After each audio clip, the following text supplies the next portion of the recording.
Imagine you invite a few friends over for dinner and want to show off your cooking skills. What does a normal person do? They proudly announce, I made something so good you'll want to lick your plates. By saying this, they instantly raise their friends' expectations very high. If the food is good, it will only seem ordinary because of the big buildup. But what does a professional do?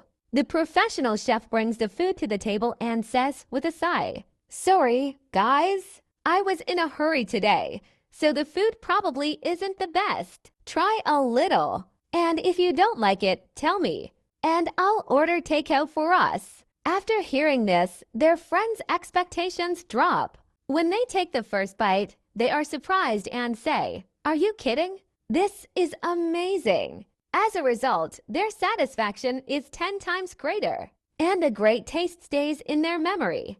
This technique of managing expectations can even work in relationships. For example, imagine it's your wedding anniversary, and you've promised your wife a romantic dinner. Suddenly, your boss puts a ton of urgent work on your desk, and you know you'll be late getting home. What does a normal person do? They call and say directly, Sorry, I have to work late. I probably won't make it for dinner. I'll make it up to you another day. The result? You can be sure your wife will be disappointed. But what does a professional do?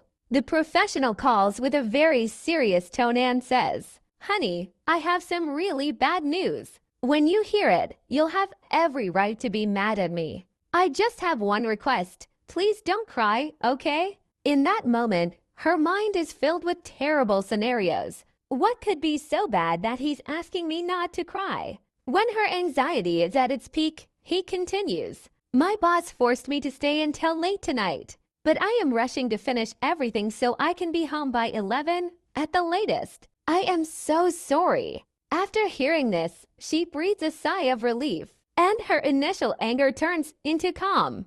This skill is all about managing expectations. You intentionally create a slightly bad first impression so that when the reality is revealed, it creates a feeling of relief and satisfaction. What's a time when managing expectations or failing to completely changed a situation for you? Share your story in the comments.